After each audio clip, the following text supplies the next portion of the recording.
Welcome into Special Edition. It's the first off-season edition from the Star in Frisco. Alongside Barry Church and Nate Newton, I'm Kyle Youmans. Glad you're with us. The Cowboys wrap up the 2024 campaign at a record of 7-10. They finish in third place in the NFC East, and of course they will miss the playoffs this time around. But gentlemen, there's a lot to remember out of the 2024 campaign. I want to know what it'll be remembered by in your eyes, starting with you, Barry. Well, you know, this may sound a little coach talk, but to me, this team's going to be remembered for the fight than what they were able to have out there. I mean, you had injuries galore, from Dak Prescott missing half of the year, Parsons missed 4 games, D-Law missed the back half, Diggs missing games, Bland missing the first half. I mean, there was injuries to all your superstars out there, yet this team continued to fight. Even when their playoff hopes dwindled down to 0 after that Cincinnati loss, you saw this team continue to battle, go out there and beat a playoff team in Tampa Bay. So to me, it sounds a little coachy, but I'm going to remember this team for the fight.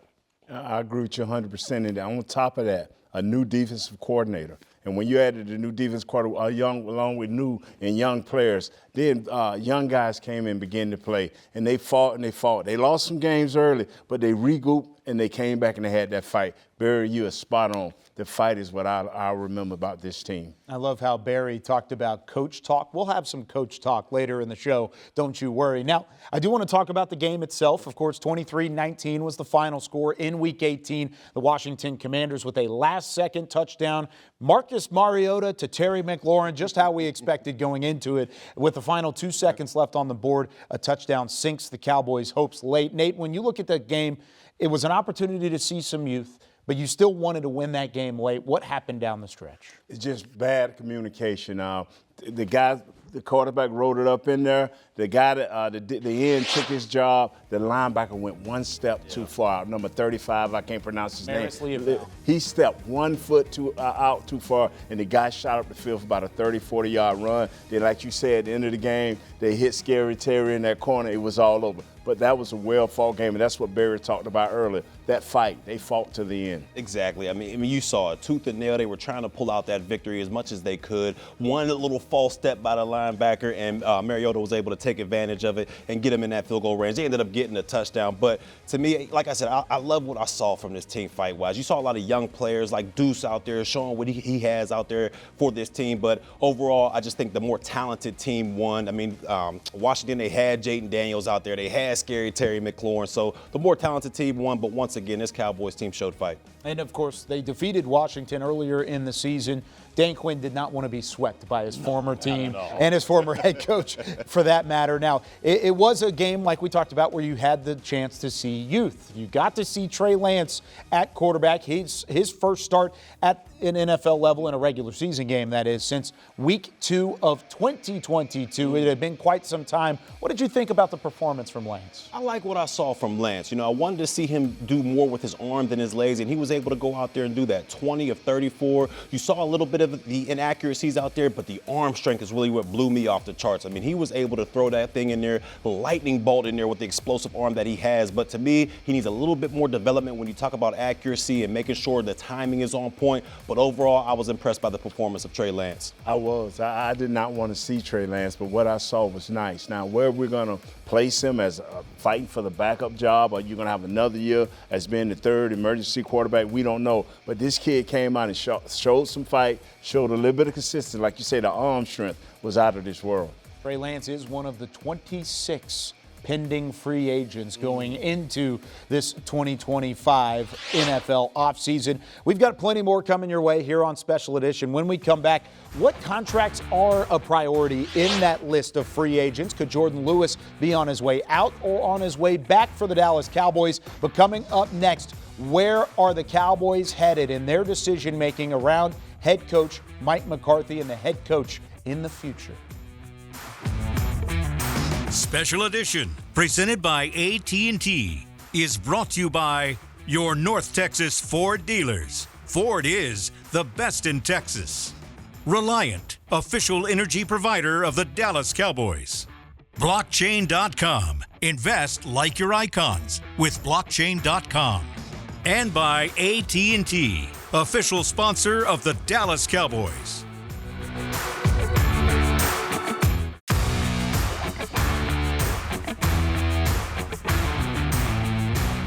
This segment is brought to you by the NFL Fan of the Year, presented by Captain Morgan. I always provide the roster for the coaches. And so if you don't get there, then you've always got some second guessing. And yes, I second guess myself all the time. And so the answer is yes, we make a lot of decisions.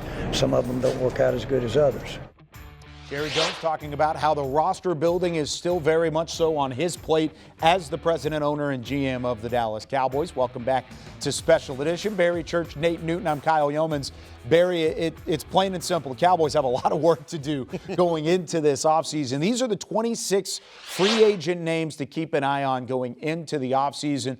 There's some big-time names on here. We can't hit all of these, at least in one show. We might hit a couple of these over the next few weeks, but let's start with three big names, and Jordan Lewis being one of them. He stepped up in a big way at the cornerback spot throughout the season, playing the nickel corner spot for over 800 snaps this campaign. What do you think about the possibility, or should they bring back Jordan Lewis? In my opinion, this is a guy that you've got to bring back into the fold. I mean, not only what he does on the field, because we know he's one of the best nickel corners in the National Football League. And to me, that's one of the hardest positions on the defensive side, because you got to be able to cover guys in a big amount of space. But when injuries happen to Diggs, when injuries happen to Bland, who was the guy that was able to fill in out there no matter what, if it was inside or outside? And we're talking about Jordan Lewis here. This is one of the leaders on this defense and on this team overall. He's a consummate professional out there. You never really hear any noise from this guy as far as, talking with his teammates or talking to the media. This is the consummate professional out there, and they got to find a way to bring one of their defensive leaders back. He's priority number one,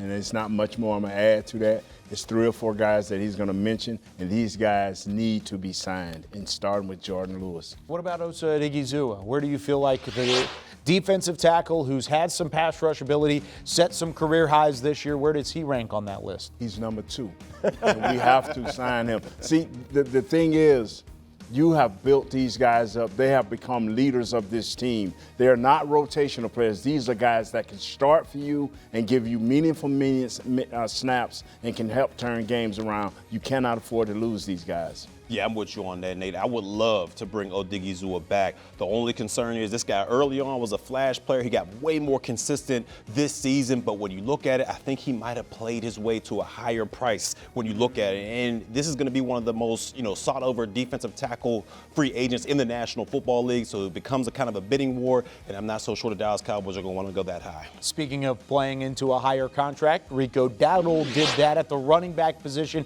Of course, running back is an undervalued position across the NFL. Do the Cowboys value him enough to return? In my opinion, I don't think so. I mean, shout out to my undrafted brethren out there, but, he did go over 1,000 yards, but I do feel like you can find another Rico Dowdle later in the draft. I mean, he's a great running back. Vision was getting better as the season went on, but in my opinion, I don't see the explosiveness. I don't see the versatility to be that guy that you have to bring back free agent-wise. If it comes down to it and, hey, we need to sign a guy, I can see them doing it with Rico, but for me, I would have to pass on this one. He's low on my list, but we need to keep this guy. The reason I feel we need to keep this guy because it allows us to be able to go a little bit deeper in the draft. We don't have to get somebody in the first 2 rounds. We can find a specialty guy, a speed burner, a guy that can light you up coming out of the backfield catching passes. So, and we may already have him with Deuce Vaughn if we would use him in that way. So we can give him a fair contract. And hey, Rico, we love you. And like you said, if you bring back Rico Dowdle, doesn't mean you have to go and get an Ashton Jeanty in the first round out of Boise State, though. That would be a whole lot of fun. Ashton Jeanty's a dude. We'll talk about that later on as well. When we come back on Special Edition, and let's take a look at the NFC playoff picture. Are the Philadelphia Eagles and Jalen Hurts Super Bowl contenders yet again? This segment was brought to you by the NFL Fan of the Year, presented by Captain Morgan.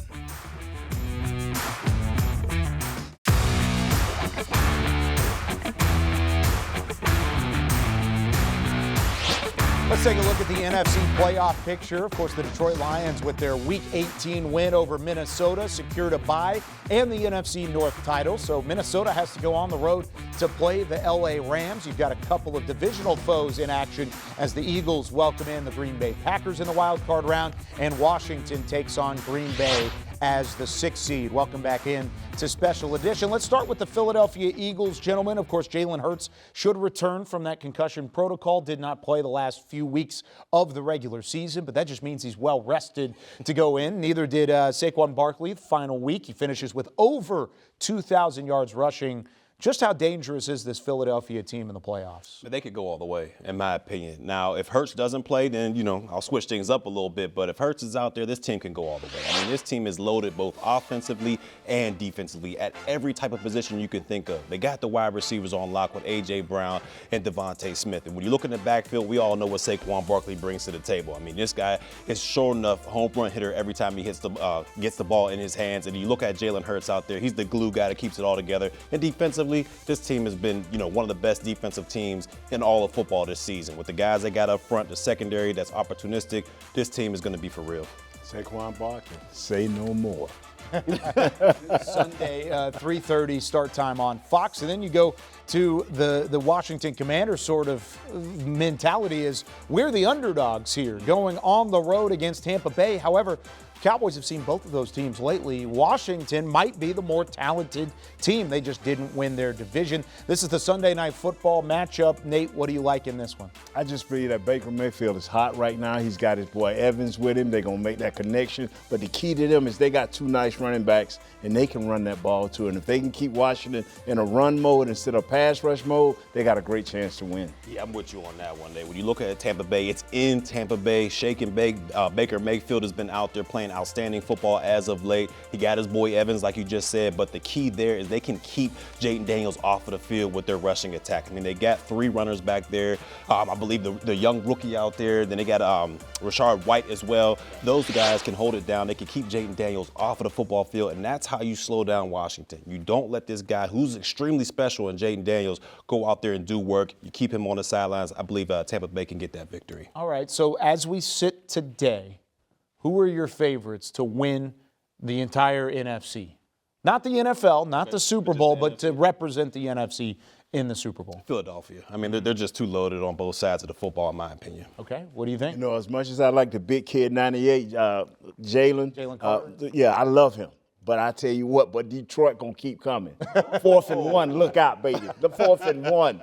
Yes, Gotta sir. love it. Detroit looks really good. Former Cowboy in his own right, Dan Campbell, leading the Detroit Lions to that top seed in the NFC. When we come back, it's, of course, the Cowboys offseason. What's the key to a successful start to the offseason for the Cowboys franchise? And does it start with re-signing Micah Parsons to a new contract? Closed captioning is brought to you by the Texas Lottery. Cowboys scratch tickets from the Texas Lottery are here. Play today. And to watch more Dallas Cowboys content on your connected TV, download the Cowboys Now app on Amazon Fire, Roku, and Apple TV.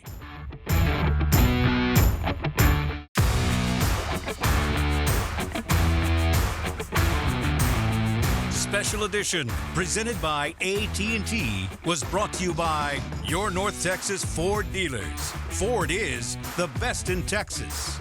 Miller Lite, the only beer of the Dallas Cowboys. And by AT&T, official sponsor of the Dallas Cowboys.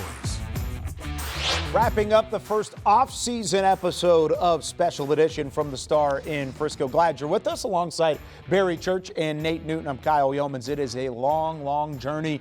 Buckle up because we've got a lot of things riding on this Cowboys offseason here over the next 6 or 7 months leading into training camp 2025. But there are certain keys that can be turned to get this thing moving in the right direction. What are the keys to a successful start to the offseason? Well, I'm looking at the players in this situation, and as an organization, you're going to have probably 2 or 3 players within your team that you think we cannot let these guys hit the open market. These guys mean too much to our team, whether it's leadership, on the field prowess, whatever the case may be. You've got to sign those 2 to 3 guys. In my opinion, I'm looking at an Odigizua, and I'm looking at a Jordan Lewis. Make sure you do not let those guys get to free agency, because once you get to free agency, it becomes a bidding war.